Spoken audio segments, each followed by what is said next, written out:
morning, everyone, and welcome to another dreary, miserable, horrible winter's day here in the United Kingdom, and therefore the perfect weather to test this, the Fiat 124 Spider Classica. Now, I've been trying to get my hands on one of these for a little while, but those of you who saw my review of the Abarth 595 will probably understand why it's been a little bit difficult. You see, I wasn't very complimentary of that car. Now, in theory, the 124 Spider is the perfect car. Why is that? Quite simple, really. You take the Mazda MX-5, the most popular and best all-round entry-level sports car that there has ever been, with its Japanese build quality, reliability, handling, and just general awesomeness. Then you give it to a bunch of Italians and let them do the styling and the engine. What could possibly go wrong? Well, as far as I was concerned, and I'm yet of course to form a full opinion on this, everything did, because I think the 124 isn't as good looking as the MX-5, and they put one of my least favourite engines in the entire world in it. Now, I do have to say a couple of things about those statements I've just made. In the flesh, the 124 is a much better looking thing than in pictures. Doesn't work brilliantly from all angles, but generally I quite like it. In fact, stylistically, my major gripe with the car was the exhaust tips. Now, where some of the Abarth versions get the slightly over-the-top quad tips, this one went completely the other way and has some very apologetic-looking pipes that do appear as if they once had tips, but which have now fallen off.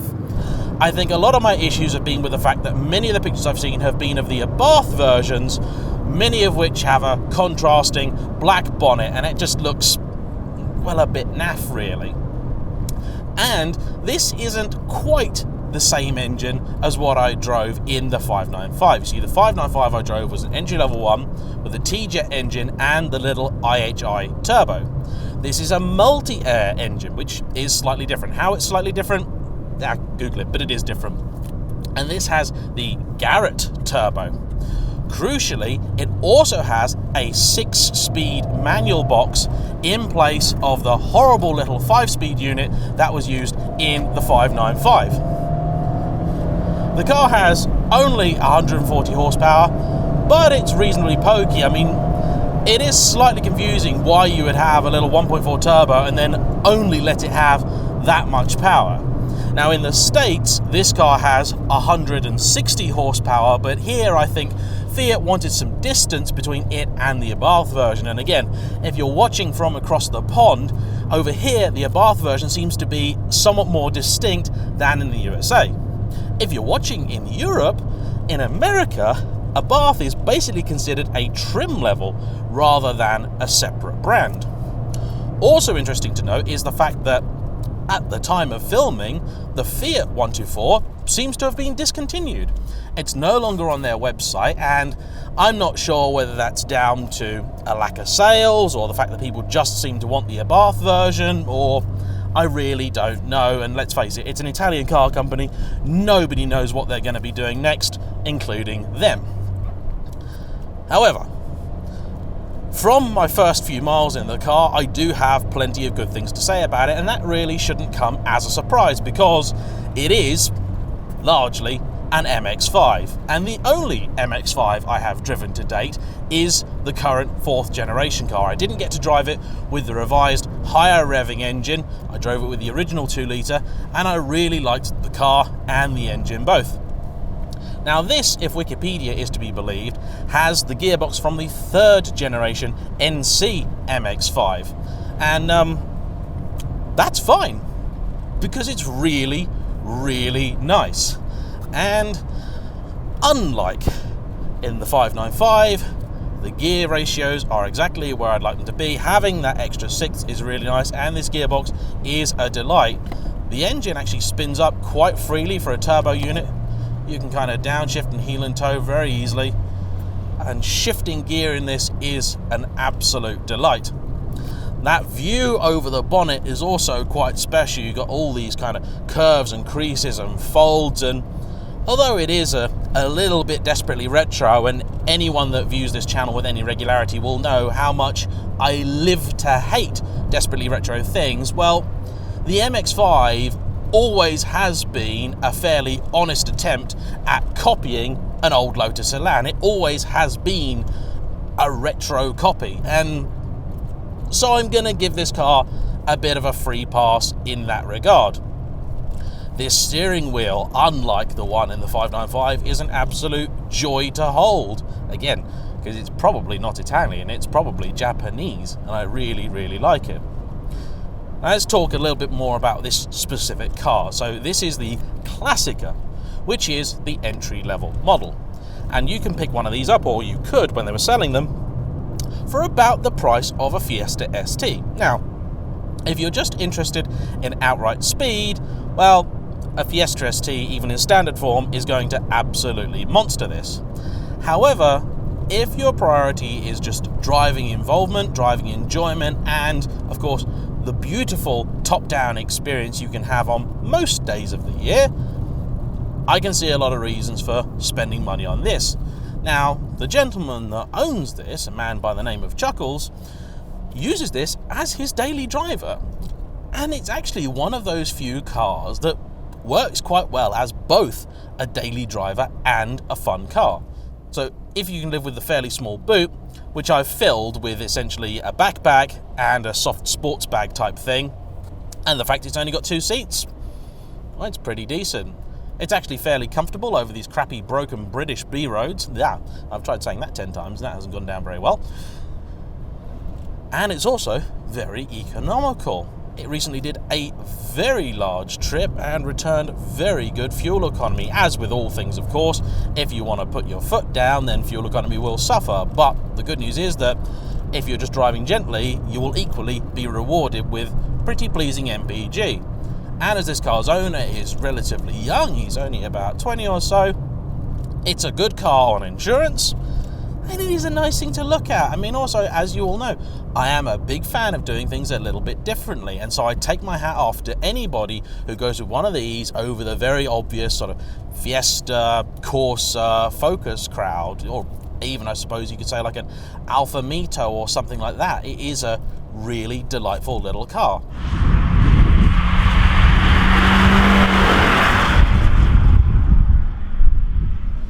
Now, the Classica trim, being entry level, comes with very little. Essentially, you've got a heater, you've got aircon, you've got Bluetooth, and your stereo, and that's about it. Sat-nav was an option. It was standard on the higher trim cars. Same goes for the leather seats and so on. But generally, the car's of a pretty decent standard. In fact, I would say on the interior front, it's at least as nice as the Alfa Romeo 4C, and that's why I take issues with the 4C, because the 4C is triple the price of this.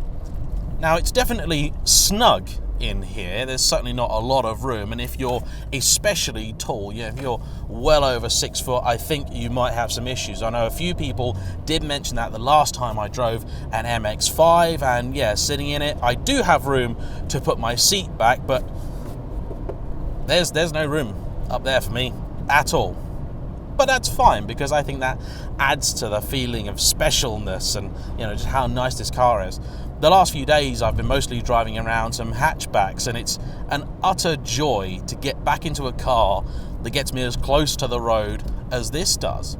And even driving it around at these kind of fairly pedestrian speeds, as we're getting to a nice exciting road, it's really pleasant. You can place it really easily because that nice big long bonnet. So many cars I've seen, the Vantage and all sorts of stuff, you've got a huge bonnet that you can't see, and that to me ruins it. This, it's a highlight. I would see people buying this car for that view out the front. It is really quite nice.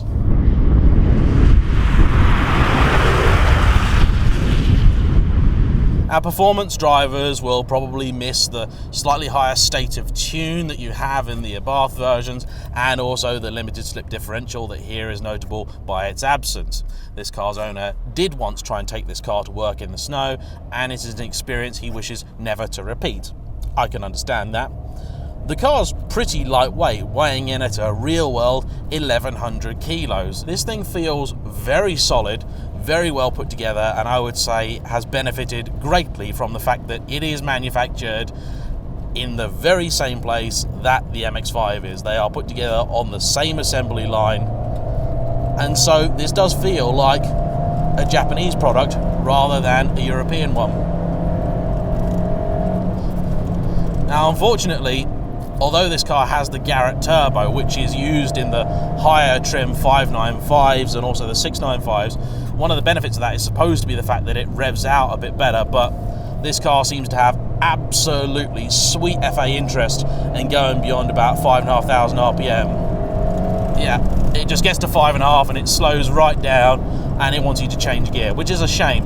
But I suspect that is a case of the car being pegged back rather than it being unwilling. I bet if you got in the Abarth, it would rev happily. That being said, you can still carry a reasonable amount of speed, and the suspension in this thing is really well judged. This flows down this road beautifully. Those of you that have been watching the channel for a while may recognize the road. It's the exact same road that I took the BMW Z4 S-Drive 35IS, that snappily named car down, and that fell apart down these roads. But this thing is absolutely loving it, despite the fact that it's grim out there. It's not as cold as it has been, but it's nice. It does hold on in the corners, despite the fact it's only got little 195 tyres at the back, and they are only 16-inch rims, which is probably adding to the ride comfort. Steering is really sweet. You can really chuck the car around. It responds nicely. You can feel it weighting up a little bit, but it's not too soft, it's not too wallaby. It's very difficult to strike a balance in these cars between having a soft and compliant suspension, but then also giving you that sporty responsive feedback, because a stiffer suspension is always going to be more predictable. You know what's going to do with the weight transfer, you know how it's going to work, and you can lean on it as a result.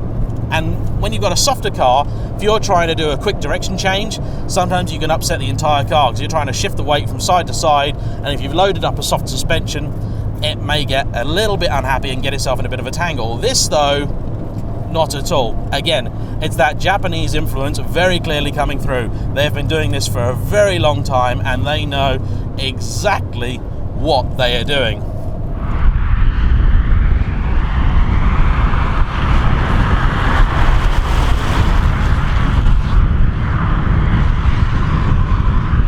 I would say in terms of criticisms at the minute, the major one that I've got is the fact that road noise, wind noise, it's very loud inside this cab, and that's probably coming across on camera because you can probably tell I'm having to talk a little bit louder to get you guys some nice clear sound.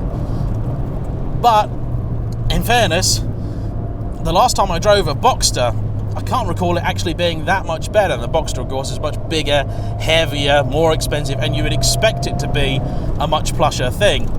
The roof is the manual mechanism from the MX-5, which is great, because that is, again, the best mechanism in the business. I generally do not like electric roofs because they are a total faff. Now, I do know some people that need an electric roof because they are of limited mobility, and I understand that. But for me, I can still bend my shoulders when I need to. It's great. It's so simple. It goes down so quickly. It's wonderful. And I'm actually really enjoying this car. And I suppose, if you think about it, a small little convertible sports car, that in theory is the only criteria. For decades we put up with terrible, shoddy, badly built little British cars just because when they did work on that one weekend in the year when it was sunny and the car wasn't pissing oil everywhere, they were actually a real delight and a joy.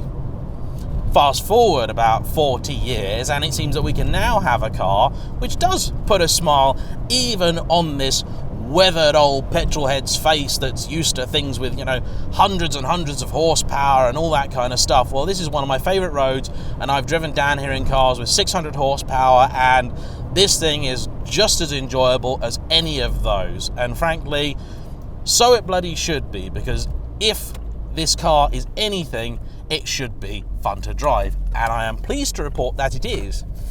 And I'm even more pleased to report, and I must confess, somewhat shocked, that the engine hasn't knackered proceedings. Now, granted, a few people might want something like that nice sexy Jag over there, but actually I've driven an F-Type and I wouldn't swap this for one of those to go down that road in. Now, yes, I would definitely like to fettle the engine a bit and just get it to rev out like I know that it can, but I suspect Abarth have got that licked.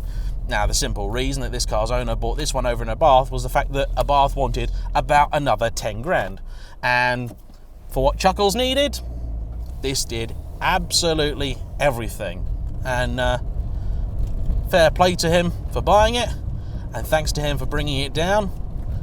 I actually like the 124 Spider, which is really annoying because it means I was wrong about a car. So I'm gonna have to reset my clock now. Humbug! Thanks for watching, guys. I hope you've enjoyed this little review. Don't forget to comment below, hit the like button, of course, or the dislike, you choose, but likes would be nice. And if you haven't already, please do subscribe because it makes a big difference to me and the channel. And we'll see you for the next one. Bye-bye.